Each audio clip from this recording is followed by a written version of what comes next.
айымдар. Урматтуу айымдар, бул деген палантин шарф.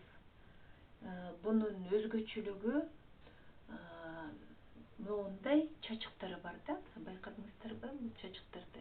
Эми палантиндин мастер-класстарын мен сиздерге көргөзгөм, бир эмес экөө чыккан.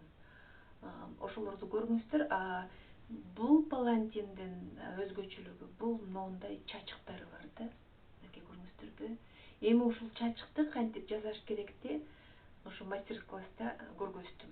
Палантиндин раскладкаларын, анан мына вискозаны эмелерин баарын мен убакытты кыскартып көргөзгөн жокмун.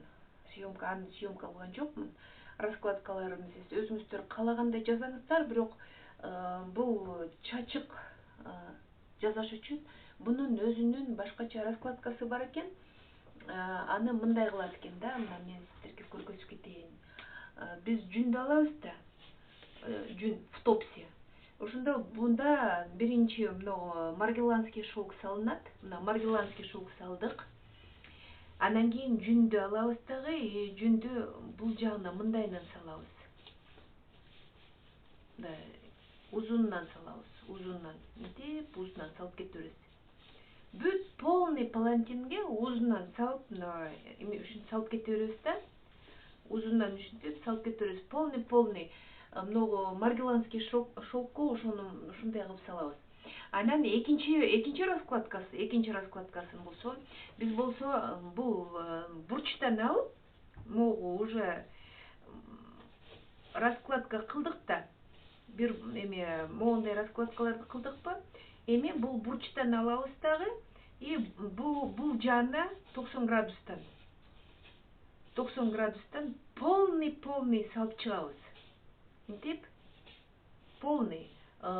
Биринчи раскладканын үстүнө экинчи раскладка ушундай направление менен болот да. Полный ушундай 90 градус кылабыз. Үчүнчү раскладкасы булардын баарын бүтүрөбүз да. Бул мындай кылабыз. Андан кийин уже мына оңго кетебиз. Мынтип. Эми бул жагынан көргөзөйүн да, мындай. Бул үчүнчү раскладкасы ушинтип кетет. Ошондо биз раскладканы биринчисин мындай кылабыз. Түз эле мындай алып кетебиз. Экинчи раскладкасын 90 градус солго, баарын солго коюп кетебиз. Үчүнчүсү кайра эле үстүнө оңго мынтип кетебиз. 3 раскладка болот. Үстүнөн жүндү биз жука. Мынага мисалы 100 грамм жүн кетти. 100 эле грамм жүн кетти. Адан ашык кылбагыла калың болуп калат. Маргеланский шелк 100 грамм жүндү бирден акырындап ичке прям тоненький слой менен салабыз. Мындайынан салабыз, кайра мындайынан салабыз жүндү. Анан үстүнө вискозаны салабыз. Мына жерде вискоза 4 өң вискоза. Жашыл өңүнөн ушундай 4 слой салынды. Мынакей көрүңүздөрбү? Анан мындай чачык жасалды. Мына чачыгы ушундай. Көрүңүздөрбү? Бул абдан жакшы палантин и чачыктарын дагы жасаган көргөздүм да. Эми бул мындай да, кандай десем, мойнуңузга, жонуңузга, башыңызга салып алсаңыз дагы баары бир. Эми бул жүн, бул деген маргеланский шелк, бул деген вискоза, мунун жеңилдиги да башкача, драпировкасы да башкача. Бул баары бир шарф, палантин. Жылуулугу 100 грамм жүндүн жылуулугу башкача болот да. Мени сонун денеге жагымдуу, башка да жагымдуу, мойнуңузга да, денеге да жагымдуу, аябай жагымдуу. Вискозасын да ушинтип жылтыратып баарын эметтим. Бул мастер-класс сиздерге жакса, колдонуңуздар, бизге подписка кылыңыздар, лайк басыңыздар, комментарий жазыңыздар, башкаларга да айтыңыздар. Ушундай палантин биз менен кошо жасаңыздар. Мастер-класс палантин Эми мен бул раскладкасын вообще айтпайм, анткени палантиндин раскладкасы бар да. Видеосу бар. Кантип раскладка кылышкан. Эми берде эме маргеланский шелк, меринос жүн, анан вискоза. Эми бул мастер-класс, бул палантин, но эме чачыгы менен жазайын деп атам. Эми бул чачыкты кантип жазайт, ошону гана көргөзөм. Мастер-класс кыска, аябай жеңил и чачыкка гана арналат да. Эми азыр мындай кылабыз. Бир жаан көрдүңүздөр. Мен мунун баарын ар бир 15 сантиметр, анан узундугу, эмеси болсо, ширинасы болсо 1 сантиметрден баарын кыркып чыгам. Баарын кыркып дайындап, анан ушунун увалкасын көргөзүп берейин деп атам. Аябай оңой, жеңил, эч бир кыйынчылыгы жок да. Бул мастер-класс просто баягы техникасын эле көргөзүп берейин деп атам. Минтеп алып, анан мындайынан чоюп алабыз. Ар бир эмени минтеп чоюп алабыз. Чоюп, узун кылып, кыскартып алабыз да. Эмесин, ширинасын 1 сантиметрден бир аз кыскартып алабыз. Узунан тартсак, тишнакы болуп калат да. И муну азыр дагы баягы бахрама кылганда бул өтө катуу чойбогула, үзүлүп кетет. По возможности чойгула, анан өз деле мына көрүңүздөрбү, кичирейип баратат. Ушинтип бар деген кичирейтип алабыз. Узундан эле тартып коем. Мен анын аягында раскладка жөнүндө түшүндүрөмүн. Мунун ателеп раскладкасы бар да. Раскладкасы бар.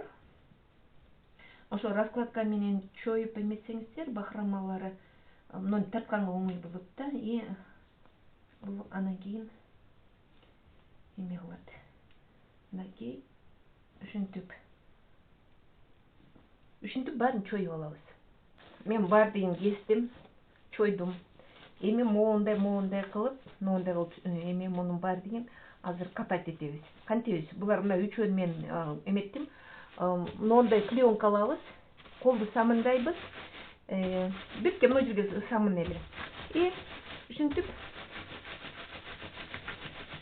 алаканыбыз менен эле ушинтип закрутка кылып беребиз. Бир сырасын кылып алсак, ушинтип ар бирөөнү кылып чыгабыз. Этегиндеги бахрамаларын. Ушинтип эле мына жерде өтө суу кылбагыла, бир аз эле суу, бир аз эле самын. Анан мынакей айландыра бериш керек. Монтип бахрама болуп атат. Көрдүңүздөрбү? Бул али биринчи эле увалкасы. Анан эки жагын кесип алгандан кийин бар, но бир сыра ушинтип эле кылып алыш керек. Мынакей.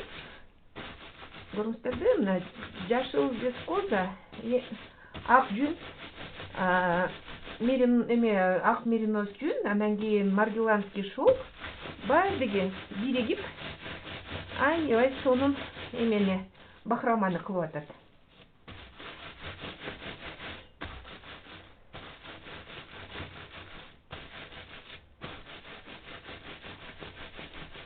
Мына көрдүңүздөрбү? Мына бахрама. Эми ушун менен мынабулардын баарын бияка кезип албадым ба? Эми азыр ушунун баарын кылам. Баарын кылып бүткөндөн кийин общий дагы эметем, эки жагын тең ушундай кесип алып туруп, анан дагы көргөзөм. Ушинтип эле сүрөбүз, болду. Моундай клеенка, бирке мына жерге бирке суу, самын, колубузду самындайбыз и катать эте беребиз.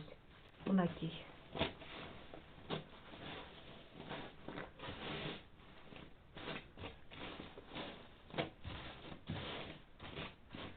Чачыктар дайын. Мынакей. Баарын бириктирип сиздерге көргөзөйүн. Чачыктар дайын болду. Эми мен бул шарфты бир аз азыр давалка кылам. Уксуска чылап, кайра чыгарып, мантышницага бир сыра 1,5 саат бышырып, анан кийин кургатып и дайын болот. Мынакей, абдан жеңил мастер-класс. Моундай чачыктар. Эми болсо ошо самынын кетирип, давалкасын кылып,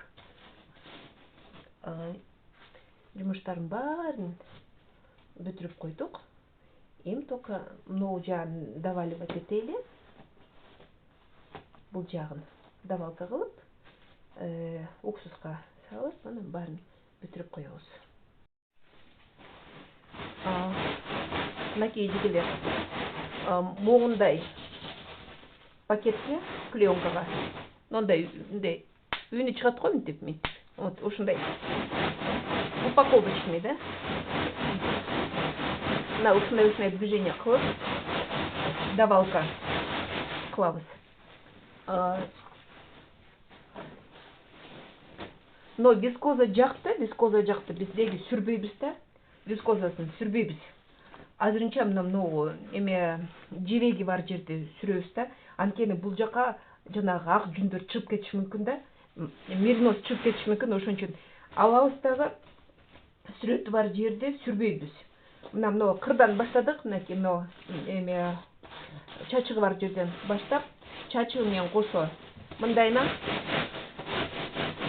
ушалайбыз. Эме сүрөбүз.